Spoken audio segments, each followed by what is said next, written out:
Side of zero എന്ന് പറയുന്ന ചാപ്റ്ററിൽ നെഗറ്റീവ് നമ്പേഴ്സും പോസിറ്റീവ് നമ്പേഴ്സും ആഡ് ചെയ്യാനും സബ്ട്രാക്ട് ചെയ്യാനും നമ്മൾ പഠിപ്പിക്കുന്നുണ്ട് അല്ലേ. ഒരുപാട് മക്കൾക്ക് ഇതൊരു കൺഫ്യൂഷനുള്ള ഏരിയ ആണ്. നമുക്ക് നോക്കാം ഇതെങ്ങനെ ഈസി ആയിട്ട് ചെയ്യാം. ഇവിടെ നോക്കി, ഇതൊരു പോസിറ്റീവ് നമ്പറാണ്, ഇതും ഒരു പോസിറ്റീവ് നമ്പറാണ്. നമ്മൾ എന്ത് ചെയ്യുന്നു? ആഡ് ചെയ്യുന്നു. അപ്പോൾ രണ്ടു പേരും പോസിറ്റീവ് നമ്പറാണ് അല്ലേ. രണ്ട് പേരുടെയും സൈൻ ഒന്നാണ്. ഒന്നാമത്തെ നമ്പറും രണ്ടാമത്തെ നമ്പറും പോസിറ്റീവ് ആയതുകൊണ്ട് തന്നെ നമ്മൾ എന്ത് ചെയ്യുന്നു? ഇവരെ തമ്മിൽ ആഡ് ചെയ്യുന്നു. ഇവർ രണ്ടുപേരെയും ആഡ് ചെയ്താൽ എന്ത് കിട്ടും? 4 + 1 എന്ന് പറഞ്ഞാൽ 5 ആണ്.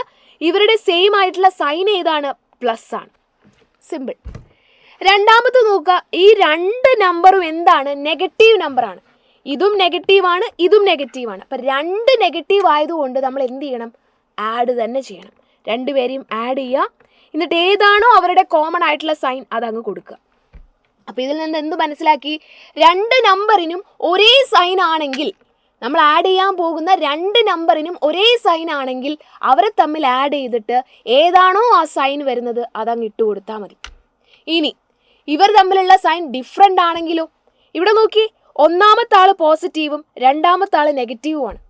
ഇങ്ങനെ വരുന്ന കേസിൽ നിങ്ങൾ എന്ത് ചെയ്യണം? വലിയ നമ്പറിൽ നിന്ന് ചെറിയ നമ്പർ സബ്ട്രാക്ട് ചെയ്യുക. 4ൽ നിന്ന് 3 മൈനസ് ചെയ്താൽ നമുക്ക് എത്ര ആൻസർ വരും? 1 എന്ന് വരും. എന്നിട്ട് വലിയ നമ്പറിൻ്റെ സൈൻ ഏതാണോ അത് കൊടുക്കുക. ഇവിടെ വലിയ നമ്പറിൻ്റെ സൈൻ പോസിറ്റീവാണ്, സോ +1 എന്ന് വരും. താഴെ നോക്കുക, ഇത് നെഗറ്റീവ് നമ്പറാണ്, ഇത് പോസിറ്റീവ് നമ്പറാണ്. അപ്പോൾ എന്താ? രണ്ടും രണ്ട് സൈൻ ആയതുകൊണ്ട് നമ്മൾ എന്ത് ചെയ്യുന്നു? സബ്ട്രാക്ട് ചെയ്യുന്നു. രണ്ട് ഡിഫറെൻറ്റ് സൈൻ ആകുമ്പോൾ സബ്ട്രാക്ട് ചെയ്യുക. 2ൽ നിന്ന് 1 മൈനസ് ചെയ്താൽ 1 എന്ന് വരും. വലിയ നമ്പറായ 2ൻ്റെ സൈൻ ഏതാണ്? പോസിറ്റീവാണ്, സോ +1 എന്ന് വരും. ഇനി താഴെയുള്ള ചോദ്യം നോക്കി, രണ്ടും ഡിഫറെൻറ്റ് സൈൻ ആണ്. എന്താ ചെയ്യേണ്ടത്? നിങ്ങൾക്കറിയാം. ഉത്തരം എന്ത് ചെയ്യുക? കമൻ്റ് ആയിട്ട് താഴെ പറയാം.